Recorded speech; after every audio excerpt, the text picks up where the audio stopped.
সেই আবেদ শাহ মাদানী রহমাতুল্লাহ আলাইহির কাছে এক গ্রুপ গেছে, যে বলতেছে হুজুর কুমিল্লাতে বাহাস চলতেছে, 3 দিন ধরে বাহাস হইতেছে, সম্ভবত 3 দিন। এই 3 দিনে বাহাসে এখন পর্যন্ত কোনো কুল কিনার হয়েছে না। এক পক্ষের দাবি মিলাদ শরীফ মুস্তাহাব, আরেক পক্ষের দাবি মিলাদ শরীফ বেদাত। এখন দুই পক্ষই যার যার দলিল দিতেছে, কিন্তু কোনো পক্ষেই জয় পরাজয় কোনোটাই হচ্ছে না। আবেদ শাহ মাদানী রহমাতুল্লাহ আলাইহি বললেন, আমি এই দুই পক্ষের কারো পক্ষেই না। কোজতেল আমনে কার পক্ষে? আমি মুস্তাহাবের পক্ষেও না, বিদাতের পক্ষেও না, আমি ওয়াজিব হওয়ার পক্ষে। মিলাদ শরীফ ওয়াজিব, ওইটার পক্ষে। এখন যারা হুজুরের কাছে গেছে তারা চিন্তাত পড়ে গেছে। তারা বলতেছে আমরা 3 দিন ধরে বাহাস করাইতেছি বড় বড় আলেম দিয়া, 3 দিনের মধ্যে মুস্তাহাবই প্রমাণ করতে পারে না, আর আপনি ওয়াজিব প্রমাণ করবেন কেমনে?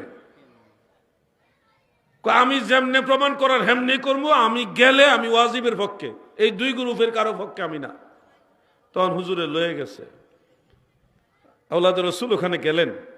যাওয়ার পরে বাহাসের মাঝখানে কথা উঠলো, একটা উসুল দিয়া, মাত্র একটা উসুল মূলনীতি দিয়া বাহাস শেষ। অঙ্ক সমাধান করতে একটা সূত্রই যথেষ্ট। কি ছাত্র ভাইরা, বীজগণিত পাটিগণিত যেটাই বলেন, অঙ্কটা সমাধান করতে একটা সূত্রই যথেষ্ট। আওলাদ রাসূল আল্লামা সৈয়দ আবেদ শাহ মাদানী রহমাতুল্লাহ আলাইহি একটা উসুল দিলেন, মূলনীতি মানে একটা সূত্র দিয়া বললেন যে এই সূত্র, আপনারা কি এই উসুল অমান্য অস্বীকার করেননি? কয় না, অস্বীকার করি না। কয় তাহলে এই উসুল মোতাবেক মিলাদ শরীফ ওয়াজিব।